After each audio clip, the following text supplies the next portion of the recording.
Hi നമസ്കാരം. ശ്രീ സായി സച്ചരിതം അധ്യായം 33. ഉദിയുടെ മാഹാത്മ്യം. തേളുകുത്തിയതും പ്ലേഗും സുഖപ്പെടുത്തി.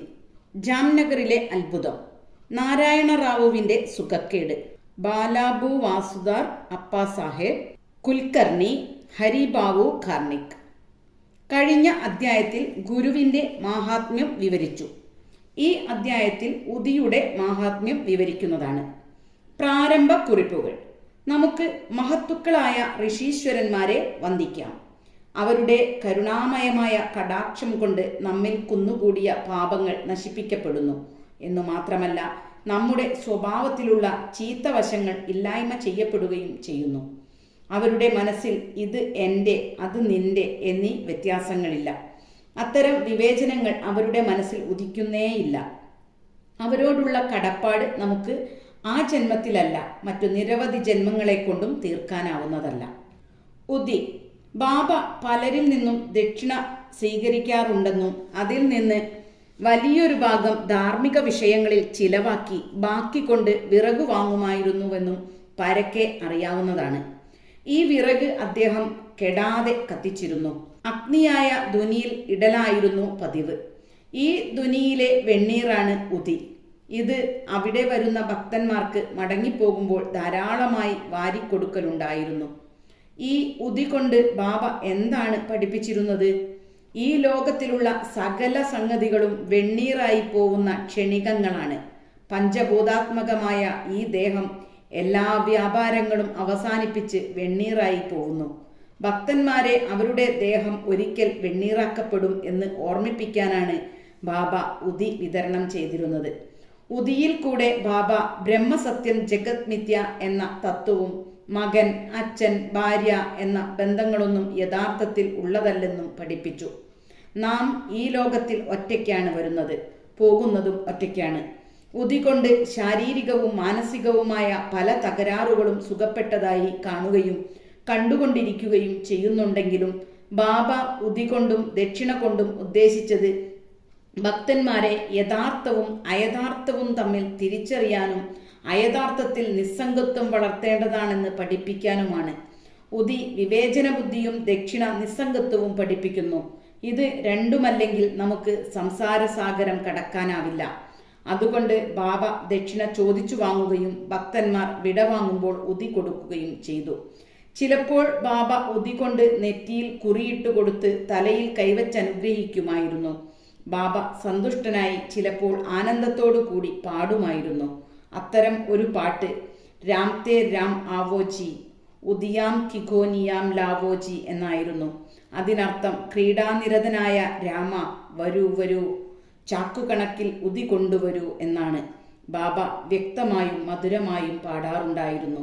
ഉദിയുടെ ആധ്യാത്മിക വശത്തെ പറ്റി അത്രമാത്രം. അതിന് ഭൗതിക വശവും ഉണ്ടായിരുന്നു. അത് ആരോഗ്യം, നേട്ടം, സ്വാതന്ത്ര്യം, മനഃശാന്തി മുതലായവ പ്രദാനം ചെയ്തു. അങ്ങനെ ഉദി ആധ്യാത്മികവും ഭൗതികവുമായ നേട്ടങ്ങൾ പ്രദാനം ചെയ്തു. ഇനി നമുക്ക് ഉദിയെ പറ്റിയുള്ള കഥകൾ പറയാം. തേളുകുത്തിയത്. നാസിക്കിലെ നാരായൺ മോദിറാം ജാനി ബാബയുടെ ഒരു ഭക്തനായിരുന്നു. അയാൾ രാമചന്ദ്ര വാമൻ മോദക് എന്നു പേരായ മറ്റൊരു ബാബാ ഭക്തന്റെ സേവകനായിരുന്നു. ഒരിക്കൽ അയാൾ അമ്മയെയും കൂട്ടി ഷിർദിയിലേക്ക് പോയി ബാബയെ കണ്ടു. അന്നേരം ബാബ അയാളോട് ഇനി മേലാൽ ആരെയും സേവിക്കേണ്ടതില്ലെന്നും സ്വതന്ത്രമായി കച്ചവടം നടത്തണമെന്നും പറഞ്ഞു. കുറച്ചു ദിവസങ്ങൾക്കു ശേഷം ഈ വാക്കുകൾ സഫലീകരിച്ചു. നാരായൺ ജാനി ജോലി ഉപേക്ഷിച്ച് സ്വന്തമായി ആനന്ദാശ്രമം എന്ന പേരിൽ ഒരു ബോർഡിംഗ് ഹൗസ് തുടങ്ങി. ഒരിക്കൽ ഈ നാരായൺ റാവുവിൻ്റെ ഒരു സ്നേഹിതനെ തേളുകുത്തി. അയാൾക്ക് ദുസ്സഹമായ വേദനയും സഞ്ചാരവും അനുഭവപ്പെട്ടു. വേദനിക്കുന്നിടത്ത് ഉദി പുരട്ടിയാൽ സമാധാനം കിട്ടും. നാരായൺ റാവു ഉദിക്കു വേണ്ടി തിരഞ്ഞു നോക്കിയിട്ട് ഒട്ടും കിട്ടിയില്ല. അപ്പോൾ അയാൾ ബാബയുടെ ചിത്രത്തിനു മുന്നിൽ നിന്ന് നന്നായി പ്രാർത്ഥിച്ച് സഹായിക്കാൻ അപേക്ഷിച്ച് അവിടെ കത്തിയിരുന്ന ചന്ദനത്തിരിയുടെ ചാരം ഉദിയാണെന്നു സങ്കല്പിച്ച് കുറച്ചെടുത്ത് തേളുകുത്തിയ ഭാഗത്ത് പുരട്ടിക്കൊടുത്തു. പുരട്ടി കൈയെടുത്തതോടുകൂടി വേദനയും സഞ്ചാരവും തീരെ മാറി. ഇരുവരും അത്യധികം സന്തോഷിച്ചു. പ്ലേഗ്. ഒരിക്കൽ ബാന്ദ്രയിലുള്ള ഒരു ഭക്തന് മറ്റൊരു സ്ഥലത്ത് താമസിക്കുന്ന തൻ്റെ മകൾക്ക് പ്ലേഗാണെന്ന് വിവരം കിട്ടി. അയാളുടെ കയ്യിലെ ഉതി തീർന്നു പോയതിനാൽ നാനാ സാഹേബ് ചന്ദോർക്കറുടെ അടുക്കലേക്ക് കുറച്ച് ഉതി തരാൻ പറഞ്ഞ് ഒരാളെ അയച്ചു.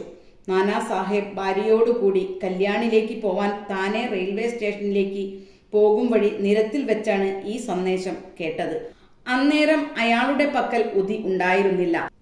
അയാൾ ഉടനെ നിരത്തിൽ നിന്ന് ഒരു നുള്ള് പൊടിയെടുത്ത് ബാബയോട് സഹായിക്കാൻ പ്രാർത്ഥിച്ച് അയാളുടെ ഭാര്യയുടെ നെറ്റിയിൽ തേച്ചു. വന്ന ആൾ ഇതെല്ലാം കണ്ടു. ചെന്നു നോക്കുമ്പോൾ നാനാ സാഹേബ് ഭാര്യയുടെ നെറ്റിയിൽ പൊടി പുരട്ടിയ നിമിഷം മുതൽ ഭക്തന്റെ മകളുടെ കലശലായിക്കൊണ്ടിരുന്ന പ്ലേഗ് സമാധാനപ്പെട്ടു വരുന്നതായി കണ്ടു.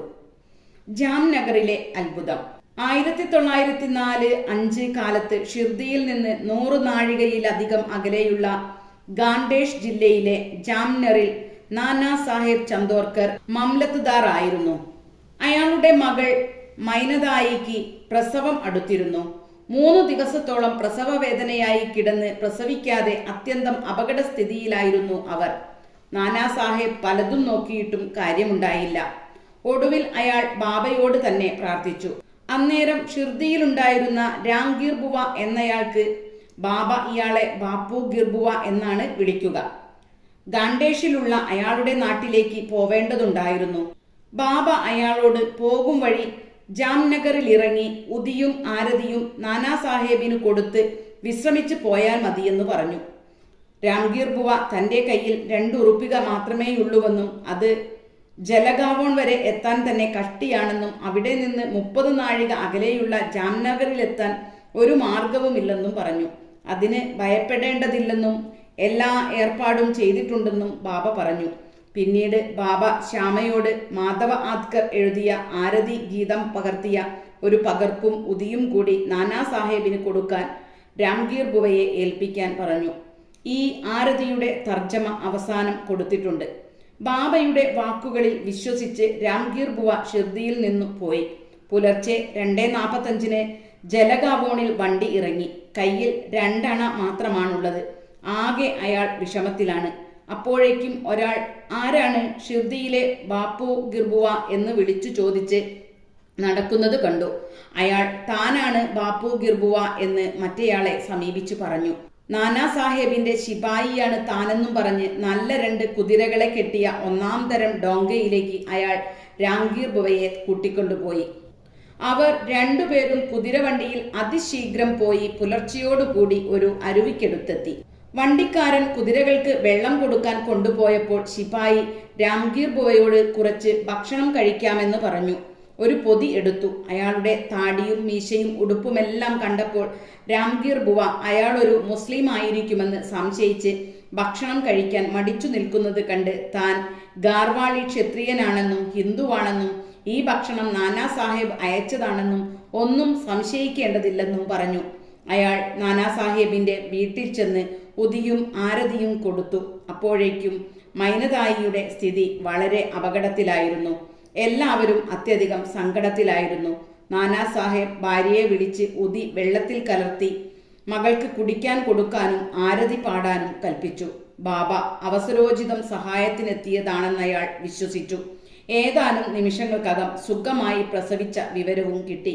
രാംഗീർ ബുവ പിന്നീട് നാനാ സാഹേബിനോട് കുതിരവണ്ടിയോടുകൂടി ശിപായിയെ അയച്ചതിനും ഭക്ഷണം കൊടുത്തയച്ചതിനും നന്ദി പറഞ്ഞപ്പോൾ നാനാ സാഹേബ് അതിശയിച്ചു. അയാൾ ആരെയും സ്റ്റേഷനിലേക്ക് അയച്ചിരുന്നില്ല. ഷിർദിയിൽ നിന്ന് ആള് വരുന്ന വിവരവും അയാൾക്കറിയില്ലായിരുന്നു. താനെയിലെ മംലത്ദാരായി റിട്ടയർ ചെയ്ത മിസ്റ്റർ BV ദേവ് ഇക്കാര്യത്തെപ്പറ്റി പിന്നീട് നാനാ സാഹേബിന്റെ മകൻ ബാപ്പുറാം ചന്ദോർക്കറോട് അന്വേഷിച്ചതിൽ ഇപ്പറഞ്ഞ സംഭവം ശരിയാണെന്ന് തെളിഞ്ഞു. അദ്ദേഹം രാംഗീർ ബുവയോടും ഇക്കാര്യം അന്വേഷിച്ച് സംഭവം ശരിയാണെന്നറിഞ്ഞു. നാരായൺ റാവു. ഭക്തനാരായൺ റാവുവിന്റെ അച്ഛന് അയാളുടെ ജീവിതദശയിൽ ബാബയെ 2 പ്രാവശ്യം ദർശനം ചെയ്യാനുള്ള മഹാഭാഗ്യമുണ്ടായി. 1918 മഹാസമാധിക്കു 3 വർഷങ്ങൾക്കു ശേഷം അയാൾക്ക് ഷിർദിക്ക് വരാൻ ആഗ്രഹമുണ്ടെങ്കിലും സാധിച്ചില്ല. മഹാസമാധി കഴിഞ്ഞ് 1 കൊല്ലത്തിനുള്ളിൽ തന്നെ അയാൾ രോഗിയായി തീർന്നു. എല്ലാ മരുന്നുകളും പരീക്ഷിച്ചു നോക്കിയിട്ടും ഫലമുണ്ടായില്ല. അങ്ങനെ അവസാനം ബാബയെ അഹോരാത്രം ധ്യാനിക്കാൻ തുടങ്ങി. ഒരു രാത്രിയിൽ അയാൾക്ക് ഒരു സ്വപ്ന ദർശനമുണ്ടായി. ബാബ അയാളുടെ അരികെ വന്നു സമാധാനിപ്പിച്ചു. നിരാശപ്പെടേണ്ടതില്ല, നാളെ തൊട്ട് സുഖപ്പെടാൻ തുടങ്ങും.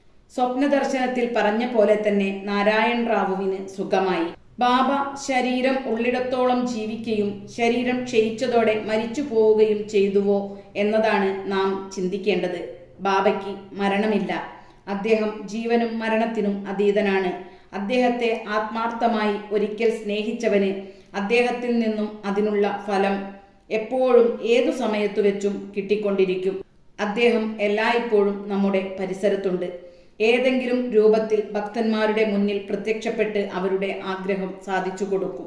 അപ്പാ സാഹേബ് കുൽക്കർണി 1917 അപ്പാ സാഹേബ് കുൽക്കർണിക്കുള്ള അവസരം വന്നു. അയാളെ താനെയിലേക്ക് സ്ഥലം മാറ്റിയതിൽ പിന്നെ ബാബാ സാഹേബ് ബാട്ടെ കൊടുത്ത ബാബയുടെ ചിത്രത്തെ പൂജിക്കാൻ തുടങ്ങി. പടത്തിൽ ദിവസവും പുഷ്പം, ചന്ദനം, നൈവേദ്യം മുതലായവ കൊണ്ട് പൂജിച്ച് ബാബയെ കാണുമാറാകണമെന്ന് പ്രാർത്ഥിക്കും. ബാബയുടെ പടം കാണുന്നത് ബാബയെ കാണുന്നതിന് തുല്യമാണ്. അതിനൊരു ഉദാഹരണം പറയാം. ബാലുബുവ സുതാർ എന്നു പേരായി ഭക്തി കൊണ്ട് അഭിനവ തുക്കാറാം എന്ന സ്ഥാനപ്പേരു ലഭിച്ച ഒരു ബോംബെക്കാരൻ സന്യാസി 1917 ഷിർദിയിൽ വന്നു. അദ്ദേഹം ബാബയെ നമസ്കരിച്ചപ്പോൾ ഈ മനുഷ്യനെ എനിക്ക് 4 കൊല്ലങ്ങളായിട്ടറിയാം എന്നാണ് ബാബ പറഞ്ഞത്. ബാലബുവ ആദ്യമായി ഷിർദിയിൽ വന്നതായതിനാൽ അദ്ദേഹം അതിശയിച്ചു പോയി. നല്ല പോലെ ആലോചിച്ചപ്പോൾ ബോംബെയിൽ വെച്ച് 4 കൊല്ലം മുമ്പൊരിക്കൽ ബാബയുടെ പടത്തിനു മുന്നിൽ നമസ്കരിച്ചത് ഓർമ്മ വന്നു. അപ്പോഴാണ് ബാബ പറഞ്ഞതിൻ്റെ പൊരുൾ അദ്ദേഹത്തിന് മനസ്സിലായത്. അദ്ദേഹം ചിന്തിച്ചു, ഋഷീശ്വരന്മാർ എത്രമാത്രം സർവവ്യാപികളും സർവന്തര്യാമികളുമാണ്. അവർ ഭക്തന്മാരോട് എത്രമാത്രം കരുണ കാണിക്കുന്നു. ഞാൻ ഒരു പടത്തെ മാത്രമാണ് നമസ്കരിച്ചത്. അത് ബാബ എടുത്തു പറഞ്ഞുകൊണ്ട് പടത്തെ കാണുന്നതും തന്നെ കാണുന്നതും വ്യത്യസ്തമല്ലെന്ന് വ്യക്തമാക്കുകയാണ്. അപ്പാ സാഹേബിന്റെ കഥയിലേക്കു തന്നെ മടങ്ങുക. അയാൾ താനെയിലിരിക്കെ ഭിവണ്ടിയിലേക്ക് യാത്ര പോവാനുണ്ടായിരുന്നതിനാൽ ഒരാഴ്ചത്തേക്ക് മടങ്ങി വരാൻ കഴിയുമായിരുന്നില്ല. അയാളുടെ അഭാവത്തിൽ 3-ാം ദിവസം താഴെ പറയുന്ന വിസ്മയം നടന്നു. ഉച്ചനേരത്ത് അപ്പാ സാഹേബിന്റെ വീട്ടിൽ ഒരു ഫക്കീർ കടന്നു വന്നു. കാഴ്ചയിൽ ബാബയുടെ ചിത്രത്തിലെ പോലെ തന്നെ ഉണ്ടായിരുന്നു. മിസ്സിസ് കുൽക്കർണിയും കുട്ടികളും അദ്ദേഹത്തോട് ഷിർദിയിലെ സായിബാബയാണോ എന്ന് അന്വേഷിച്ചു. അദ്ദേഹം അല്ല എന്നും പക്ഷേ ബാബയുടെ ആശ്രിതനാണെന്നും അദ്ദേഹം നിയോഗിച്ചതനുസരിച്ച് ആ കുടുംബത്തിന്റെ ക്ഷേമം അറിയാൻ വന്നതാണെന്നും പറഞ്ഞു. അദ്ദേഹം ദക്ഷിണ ആവശ്യപ്പെട്ടു. അവർ അദ്ദേഹത്തിന് 1 ഉറുപ്പിക കൊടുത്തു. അദ്ദേഹം ഒരു ചെറിയ പൊതി ഉതി കൊടുത്ത് അത് പൂജാമുറിയിൽ വച്ചാരാധിക്കാൻ പറഞ്ഞു. ഇതും പറഞ്ഞ് അദ്ദേഹം പോയി. ഇനി സായിയുടെ വിസ്മയാവഹമായ ലീല കേൾക്കൂ. അപ്പാ സാഹേബിന്റെ കുതിരയ്ക്ക് സുഖമില്ലാതായതിനാൽ യാത്ര തുടർന്നു നടത്താൻ കഴിഞ്ഞില്ല. അന്നു വൈകുന്നേരം അയാൾ വീട്ടിൽ മടങ്ങി വന്നപ്പോൾ ഫക്കീർ സന്ദർശിച്ച വിവരം ഭാര്യ പറഞ്ഞു. അയാൾക്ക് ഫക്കീറിനെ കാണാൻ കഴിഞ്ഞില്ലല്ലോ എന്നും 1 ഉറുപ്പിക ദക്ഷിണ കൊടുത്തത് മതിയായില്ല എന്നും അയാൾ മനസ്സിൽ വിചാരിച്ചു. താൻ ഉണ്ടായിരുന്നെങ്കിൽ 10 ഉറുപ്പികയിൽ കുറഞ്ഞു ദക്ഷിണ കൊടുക്കുമായിരുന്നില്ലെന്ന് അയാൾ പറയുകയും ചെയ്തു.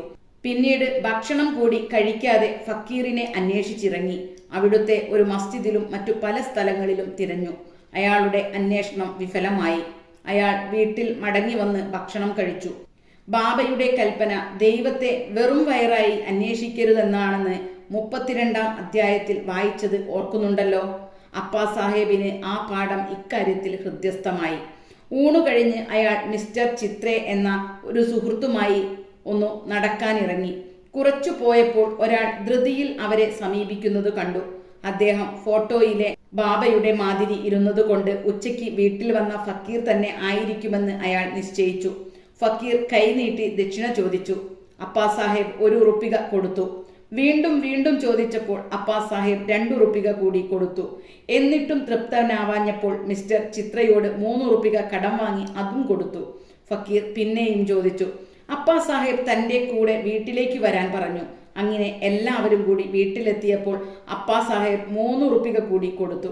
അങ്ങനെ 9 ഉറുപ്പികയായി. ഫക്കീർ തൃപ്തനായില്ല. അപ്പോൾ അയാൾ തൻ്റെ കയ്യിൽ ഒരു 10ന്റെ നോട്ടുണ്ട് എന്ന് പറഞ്ഞു. ഫക്കീർ അത് ചോദിച്ചു വാങ്ങി. 9 ഉറുപ്പിക മടക്കിക്കൊടുത്ത് സ്ഥലം വിട്ടു. അപ്പാ സാഹേബ് പറഞ്ഞ 10 ഉറുപ്പികയും വാങ്ങി ബാബ തൊട്ട് പരിശുദ്ധമാക്കിയ 9 രൂപ അയാൾക്ക് കൊടുക്കുകയും ചെയ്താണ് ബാബ പോയത്. 9 എന്ന അക്കം സുപ്രധാനമാണ്. അത് നവവിധ ഭക്തിയെ സൂചിപ്പിക്കുന്നു. 21-ാം അധ്യായം. ബാബയുടെ അവസാന നിമിഷങ്ങളിൽ ബാബ ലക്ഷ്മിബായി ഷിൻഡേക്കും 9 ഉറുപ്പികയാണ് കൊടുത്തത്.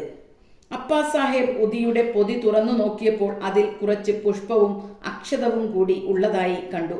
പിന്നീട് കുറച്ചു കാലം കഴിഞ്ഞ് ബാബയെ ഷിർദിയിൽ വെച്ചു കണ്ടപ്പോൾ അദ്ദേഹത്തിന്റെ ഒരു തലനാരും അയാൾക്ക് കിട്ടി. അയാൾ ഉദിയുടെ പൊതിയും മുടിനാരും ഒരു തകിടിലാക്കി ദേഹത്തിൽ ധരിച്ചു. അപ്പാ സാഹേബിന് ഉദിയുടെ ശക്തി മനസ്സിലായി. അയാൾ സമർത്ഥനായിരുന്നെങ്കിലും ആദ്യത്തിൽ 40 ഉറുപ്പികയെ ശമ്പളത്തിൽ കിട്ടിയിരുന്നുള്ളൂ. പക്ഷേ ബാബയുടെ ഉദിയും പടവും കിട്ടിയതിൽ പിന്നെ 40ന്റെ എത്രയോ ഇരട്ടി ശമ്പളം വർദ്ധിക്കുകയും വളരെ അധികം സ്വാധീനമുള്ള ആളാവുകയും ചെയ്തു. അയാൾ ആധ്യാത്മികമായും ഉയർന്നു. അതുകൊണ്ട് ബാബയുടെ ഉതി കിട്ടാൻ ഭാഗ്യമുള്ളവർ കുളി കഴിഞ്ഞ് അത് നെറ്റിയിൽ കുറിച്ചിടുകയും വെള്ളത്തിൽ കലർത്തി തീർത്ഥമായി കഴിക്കുകയും വേണം. ഹരിറാവു കാർണിക് 1917 ഗുരു പൗർണമി ദിവസം താനെ ജില്ലയിലെ ബഹാനുവിൽ നിന്ന് ഹരിബാവു കാർണിക് എന്ന ഒരാൾ ഷിർദിയിൽ വന്ന് ബാബയെ ഉപചാര പുരസ്സരം പൂജിച്ചു. അയാൾ വസ്ത്രങ്ങളും ദക്ഷിണയും എല്ലാം വഴിപാടായി കൊടുത്ത് ശ്യാമയോട് പറഞ്ഞ് ബാബയുടെ അനുമതി വാങ്ങി മസ്ജിദിന്റെ ഒതുക്കുകളിറങ്ങി. അപ്പോൾ അയാൾക്ക് 1 ഉറുപ്പിക കൂടി ദക്ഷിണ കൊടുക്കണമെന്ന് തോന്നി. വീണ്ടും ഒതുക്കു കയറാൻ നോക്കിയപ്പോൾ ശ്യാമ അയാളോട് ബാബ പൊയ്ക്കൊള്ളാൻ സമ്മതിച്ചതിനാൽ പിന്നീട് അങ്ങോട്ട് കയറരുതെന്നും ഉടനെ പോകണമെന്നും പറഞ്ഞു. അയാൾ വീട്ടിലേക്കു മടങ്ങി. വഴിക്ക് വെച്ച് നാസിക്കിലെ കാലരാമ ക്ഷേത്രത്തിൽ അയാൾ ദർശനത്തിന് പോയപ്പോൾ അവിടെയുണ്ടായിരുന്ന യോഗി നരസിംഹ മഹാരാജ് ശിഷ്യന്മാരെ വിട്ടുവന്ന് ഹരിറാവുവിന്റെ കൈപിടിച്ച് എൻ്റെ 1 ഉറുപ്പിക തരൂ എന്ന് പറഞ്ഞു. കാർണിക് സന്തോഷത്തോടെ 1 ഉറുപ്പിക കൊടുത്തു. സിദ്ധന്മാർ ഒറ്റക്കെട്ടാണെന്നും ബാബ അദ്ദേഹത്തിന് കൊടുക്കാൻ നിശ്ചയിച്ച 1 ഉറുപ്പിക വസൂലാക്കിയതാണെന്നും അയാൾക്ക് മനസ്സിലായി. എല്ലാ ഋഷീശ്വരന്മാരും ഒന്നാണ്, അവരുടെ പ്രവർത്തന രീതിയും ഒന്നാണ്. ശ്രീ സായിയെ നമിക്കുവിൻ. ലോകശാന്തി ഭവിക്കട്ടെ.